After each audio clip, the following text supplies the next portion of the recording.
Thanks, everybody. Welcome to Build. I'm your host, Ricky Camilleri. You can see our next guest in the 3rd season of the hilarious IFC show, Brockmire, where Hank Azaria stars as a down-on-his-luck baseball announcer. This season, our guests Richard Kind and Tawny Newsome join as Brockmire's new co-host and producer in the booth. Let's take a look. Jim, you want to have your public meltdown now or later? At this point in my last press conference, I'd been tased and stripped down naked. This is already a tremendous win for me. Welcome, everybody, to spring training. Florida popped the cyst one day, and they called it Tampa. Do you mind if I drink in front of you? The old Jim would have used this as an excuse to go on a bender, but I'm new Jim. Sobriety has changed me. You just spent the last 2 minutes going into aggressive detail about our coworker's dick.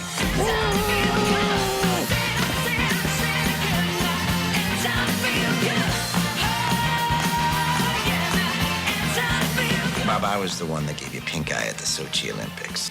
What? Yeah, but the tough part was getting it into the second eye. You son of a... Everybody, please welcome Richard Kind and Tawny Newsome. Let's hear it. Hello. Hello. Hello. Hi. How did you people all get seats? Who are you people? They're friends of yours. They saw your Facebook announcement about the post, about this event, so they came out. Guys, congratulations on the 3rd season of the show. I love this show. I also specifically love this season of the show. I love the angle of Brockmire trying to become a better person and going through the AA steps and trying to be sober. There's something about watching a formerly sort of debaucherous bad boy try to be better. I feel like we don't get that narrative that often. What drew you to... The reason you really like this season, this is because our of you. first season in the show. That too. We've never been on the show Yeah. before, and therefore the quality is now heightened. I would agree with that as well. Absolutely. And thank God that asshole Hank isn't here so we can say this with each other. He's always with us. He is always. It's true. I feel bad immediately for cursing him with him sitting right here like this, staring at us. He hears you. Yeah, his eyes just beaming at me. How about the flamingo? I thought that was hilarious. You see that's what is baseball about, is a flamingo. Yeah. Because it's Right, 'cause now it's in Florida. It's in Tampa. Yeah. That's right. Yeah. What drew you guys to the show, to being a part of the show? Oh, I really love our showrunner, Joel Church Cooper, is fantastic. He's wonderfully smart and kind and generous with representing underrepresented voices. And yeah, he's just very smart. And so the script is very smart. Yeah. I love that. They asked me. And so I said, okay, it's a gig, it's a job. No, actually, it's, there are a couple of reasons. Number one, and this is true, he's one of my best friends. So In real life? In real life. Okay. And I've known him for ages and ages and ages. How'd you guys first meet? We met, I'll name drop. We met because I was a guest on a TV show that Matt Perry was a guest on the same show, and Matt had a couple of friends who this is years and years ago, and then we all became friends and were very, very close friends. David Pressman, Matt Perry, just a lot of people, Craig Bierko, and then and Hank, and then we used to play poker together. And we're truly great friends, even though we were on Mad About You. We were not on at the same time, but we've been friends, dear, dear, dear friends. He still made me audition for the role. Did he really? Son of a bitch. No, there's no, really? Swear to God. But it was okay. It's okay. It's it was so okay. strange to me to make you audition for a role because I feel like once you take on a role, you can't imagine anybody else Thank you doing very that much. role. Like Thank you. you're kind of an iconic presence on screen.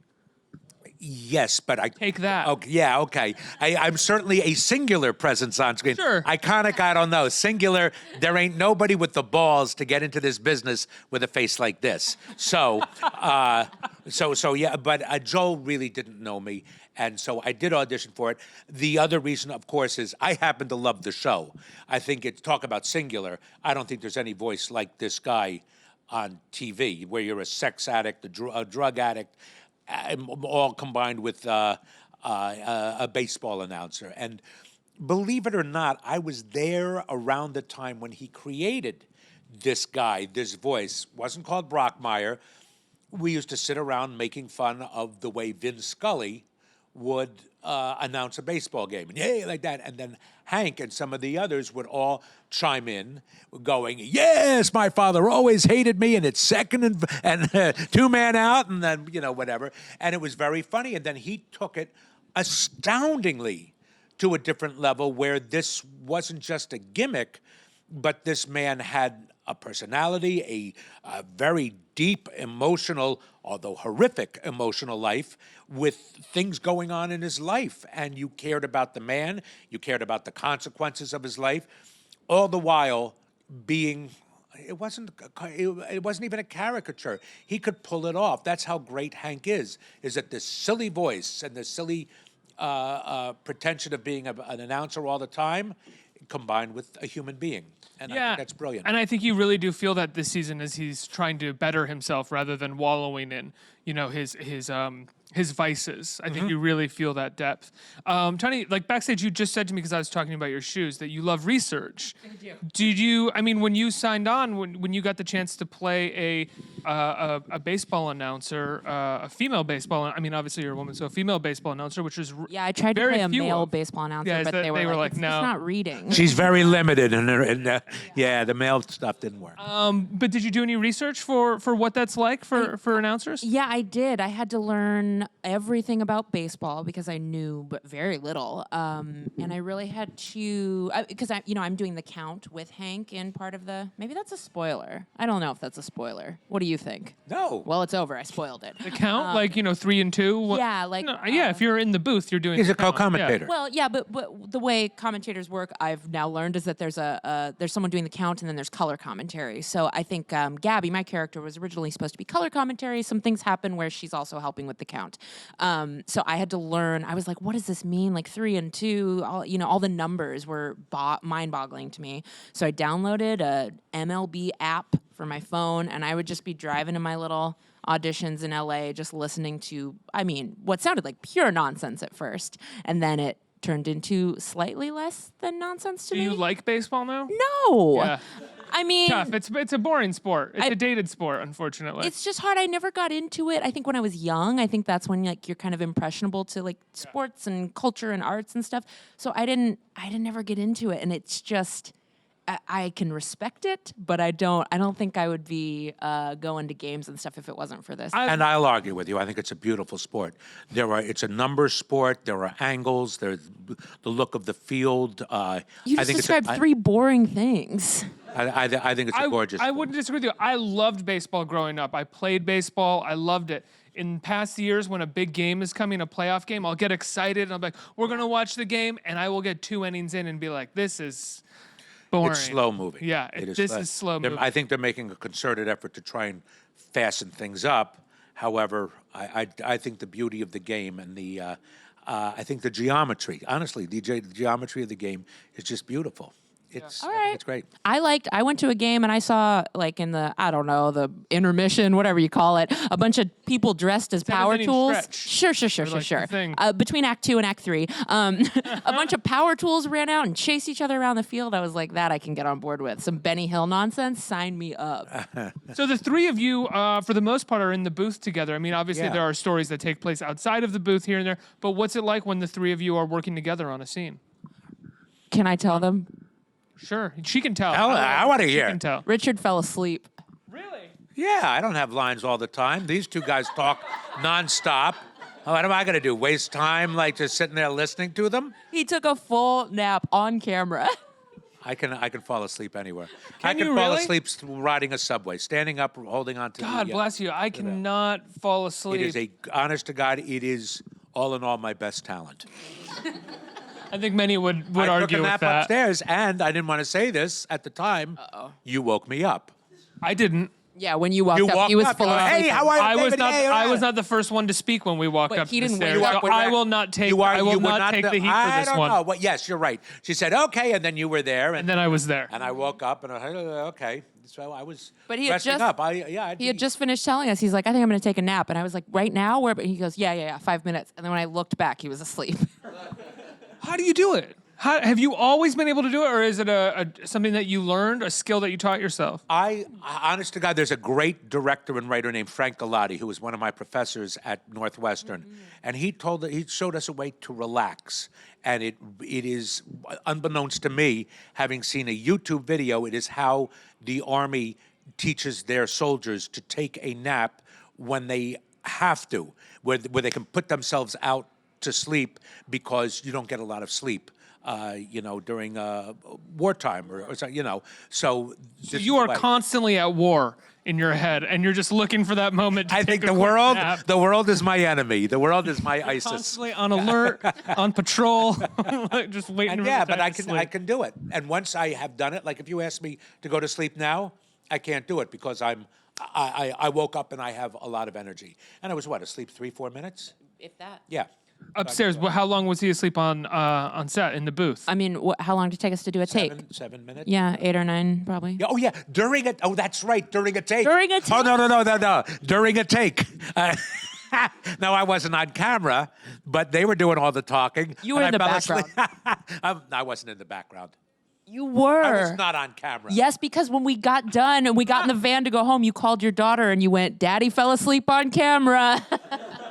That's hilarious. I can believe that. It must have been one of these. What I call the economics class nod. Like you're in economics class and you go like that. You're just like that. So I did that in a play yesterday. I felt horrible. Oh no. What play did you Horrible. see? I'm not going to Don't say. say, 'cause then But I it'll- did have a moment where I did the nod, and I was like, "Oh, don't do that. Wake up, wake I do up." that too, and, Yeah. I really forced myself. Same. And I it did has go down nothing to do completely. with the quality of the play. I could fall asleep during the chariot race of Ben-Hur. It just happens to happen, and I'll fall asleep. Sometimes the lights go down, and you get very like. And it's a little warm, and you're sort of in a cocooned area, and and you got to listen hard and think.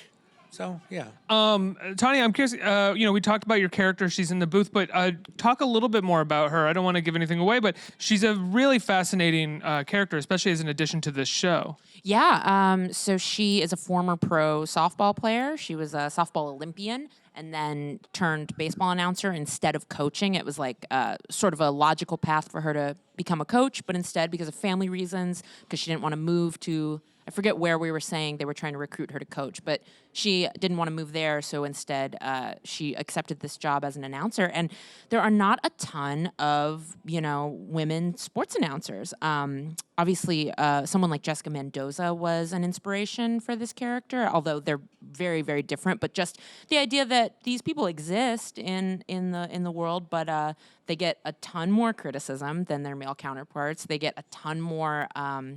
Just people not sure if they know what they're doing, even though they're just as qualified. So we really tackled a lot of that while still just making her. Joel was so good about making her a fully rounded, realized person with a real life and an arc. So yeah, it was just kind of an honor. And she meets it heads on. Oh, you thanks. do. She's great in the role, strong as women are allowed to be in our world, and just raises the bar and terrific. The thing is that she's also a female announcer in a minor league. So how often do they get up to the majors? More and more in football, I see it. I don't know whether I see it in baseball. Maybe for sideline, but do we see it behind the desk? It's usually a sideline. It's usually a sideline job. I mean, from my observations, I've never seen them in the booth. Yeah, I haven't either, and I didn't know if that was my naivete because I'm not the biggest sports fan, or if and I did kind of search them out, and aside from Jessica Mendoza, who I mentioned before, I hadn't seen a ton. I could be wrong though. So Yeah, it's a weird thing where it's men in the booth and then it's like women on the sideline trying to get male players to come talk to them. It's like a very strange it's so dynamic. weird, and also just we were really conscious of how we dressed Gabby too, because that sideline reporter look is a look. It's a very kind of high femme, look, and we could go into the psychological reasons of why that is. But it does a weird dynamic, it sends a message about a power dynamic when you don't see women behind the desk telling you at home what's going on in the game. Instead, you just see them standing out, kind of unmoored, They look a little like fans. Yeah, or they look a little like we're the assistants to the people who are really in charge up in the booth. So you spent a lot of time thinking about how Gabby dressed in the sense that she doesn't look like the women on the sideline? Because that's what, Yeah. I mean, now that we're saying this, I recognize that she didn't look like that at all. She had No, a different look. I mean, I personally am very into like menswear inspired pieces, just because I find doing comedy, and this is something I talked about a lot. You know, being an improv comic, a sketch comic, is largely a very male space, and so while this is not necessary for every woman, it's always helped me to feel more on an even playing field with everyone, to kind of like neutralize the gender of my outfits. Not that every woman needs to do that to succeed, but it certainly helped me have audiences feel feel like I was relatable. So I imagine that she would have to do that too, that Gabby would have to do that in the booth. Was that something that you felt like you had to change about yourself or adapt, or was naturally already you in some It was ways? already me, but you know what's interesting? I came up through the Second City in Chicago, and sketch comedy, you know, harkening back to the 1959, you know, kind of Barbara Harris era, was very like cocktail attire. So that a lot of times meant women in dresses. And while that works really, really well for some sketch actresses, for the type of comedy I was doing, I just felt this profound sense of the audience not fully taking me seriously. And then I started making subtle shifts, and when I started wearing jackets, when I started wearing pants and flats, suddenly I felt like the audience would kind of relax and go like, oh yeah, we get her. It's just it's only because you notice doing 8 shows a week for like 5 years, you start to notice those little weird scientific tweaks that you can really drive yourself crazy with, frankly. But yeah, so that's how I approached Gabby. Is like I wanted her to feel like just a neutral appearance in the booth. I want to say one other thing.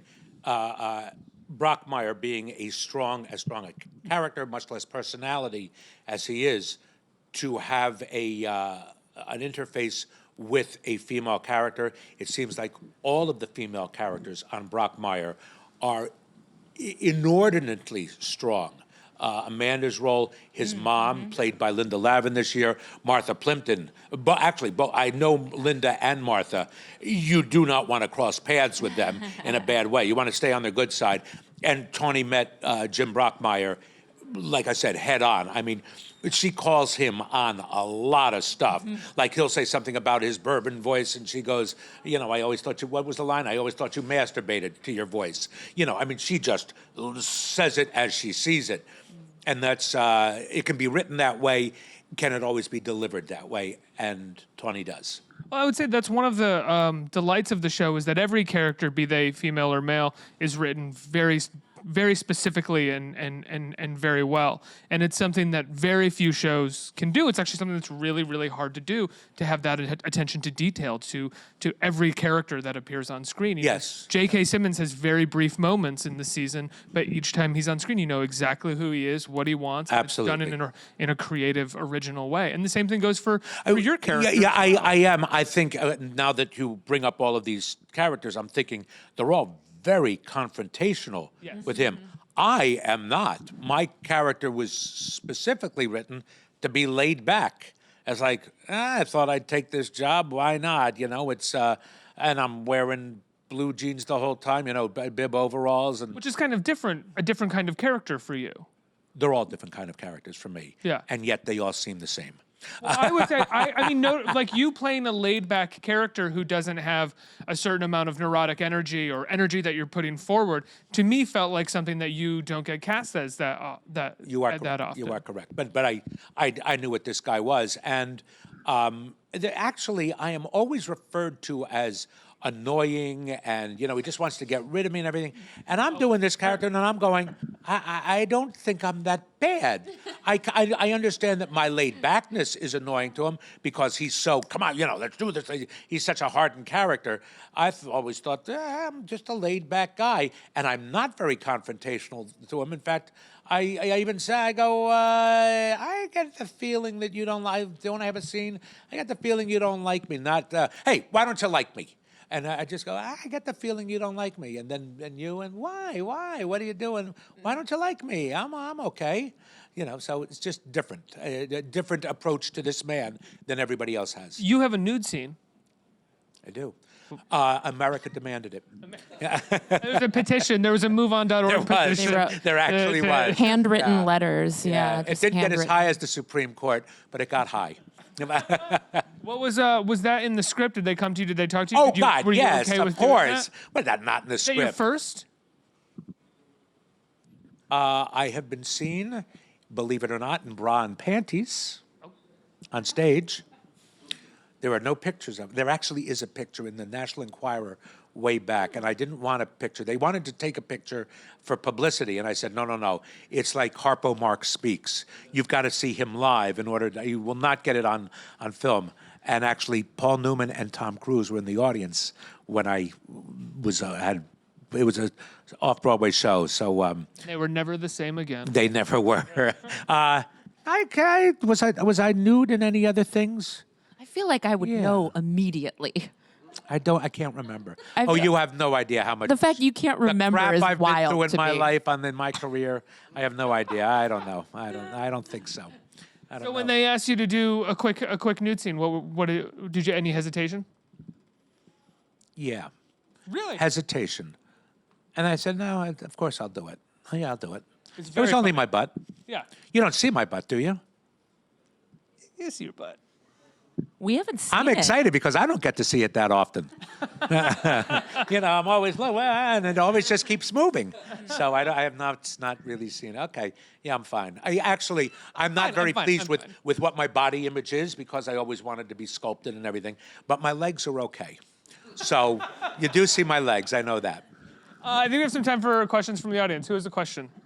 Right here. Hey. Hi, thanks. For Richard, I'm a big fan of your character on the other two, the agent / anything else. And I was wondering, you were talking about being there for the origin of the Brockmire character, kind of joking around. I was wondering if you knew the origin of the character Skip and how much of that was written versus what you brought to it. I gotta tell you, I'm an actor. I'm a dancing monkey on a string. They give me a script, they say do this, and I do it. Is it what they want? I pray that it's what they want. I mean, I bet directors love the hell out of you if that is the case. No questions. You just get the script and go. And I do get it? the script. No, I interpret the script the way I read it. And if they want it differently, tell me and I'll do it. But better have a good argument because I've made a good decision and I come in here with the decision. And if you want something different, better have it in smart words because I really made a strong decision. That's what an actor does.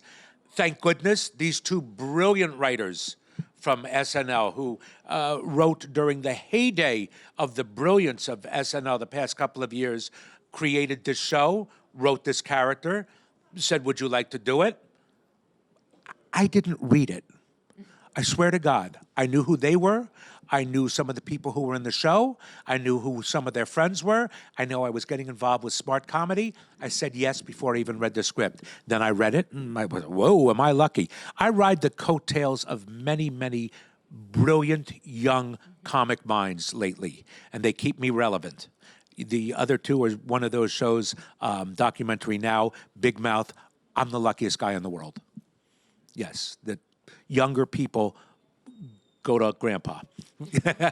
And I've got 3 young kids, and I don't understand their, what they're listening to or anything like that. So no, I was not there at the origins of that show.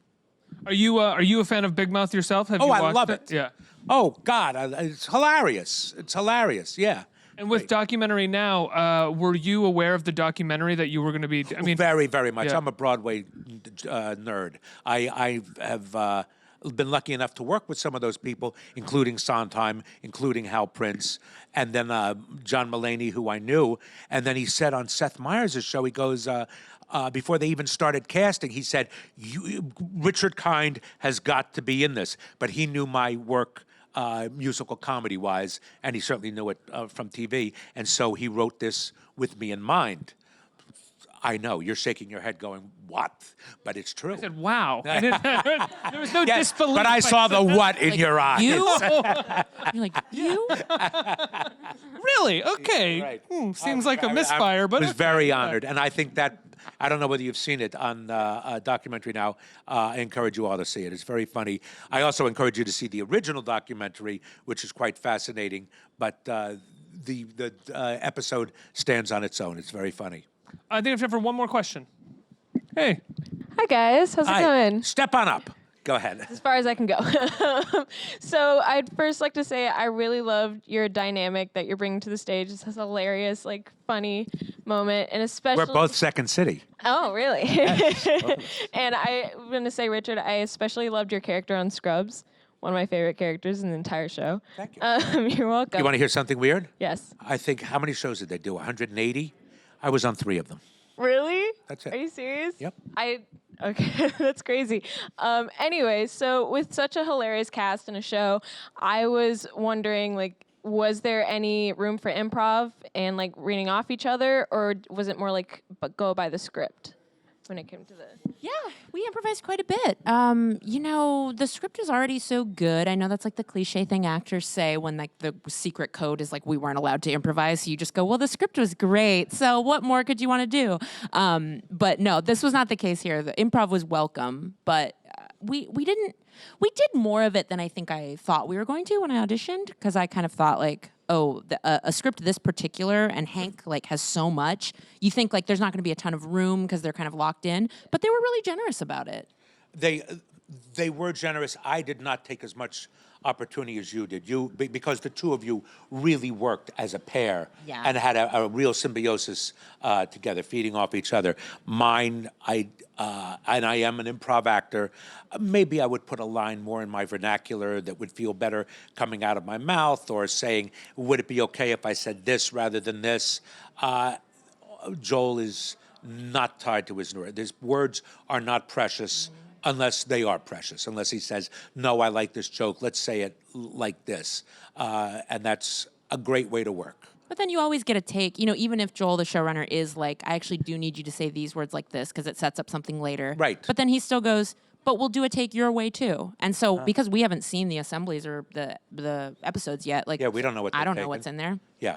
Yeah, the scripts are really tight, though. I can't imagine having that much space to like do too much, because the beats are really tight and specific, and the show. I was surprised at how much Hank did not improvise, because, like I said, I've been around a poker table where he'll call a hand. He's dealing, and he'll call it like Brockmire, and you must understand, Hank's mind is fantastic when he is in character. As a person, he could say funny lines, but when he is inside a character, and he's such a great actor, you're astounded where his mind goes and what he pulls from, in much the way that Robin Williams was. And he's not all over the place. He sticks with that character, and yet I had not seen him work the past 2 seasons. But this season I was surprised. He was pretty much perfect to the words, and I know he could go on and on and on, but he didn't. And sometimes it's what I call rehearsal jokes. You improvise during a take. It sounds very funny on set because of the moment, because of what the written words were before, and look at the tangent you took. But ultimately, the script is pretty good. They worked hard on the script. They spend time. They labor over these choice of words. There's hard decisions made, and they usually are there for a purpose and work out. Yeah, sometimes things are what we call improv funny, where it's funny because Very you true. know someone just came up with it, and it's like, oh, surprising that you could come up with something that funny right then in that moment. But when it hits the screen, the audience doesn't know what's written versus what was just invented. So that grading on a curve that you get for improv funny doesn't matter. So you just need the funniest joke. Very true. That's very true. I and deal said a lot much in- more succinctly than I No. could. That's not improvisation. That's called a sentence, and you say it much better than I did. Richard, it's because I've spent almost my entire career making things up. So I improvise in every role I've been given. And I know when I say something and the crew laughs and everyone laughs, and I'm like, that's not going to fall together in the edit because it's not as funny as what's written, you know? Yeah. Well, I love the show. I love what's Thank written. you. Congratulations. I love the show. It's on IFC Wednesday nights, right? Is Yeah, that correct? 10 p.m. On one of the coasts. I don't know. 10 p.m. Wednesday nights, IFC. It's Yeah. Brockmire Season 3. Everybody, please give Richard and Tawny a huge round of applause for Thank being here. you. Thank you.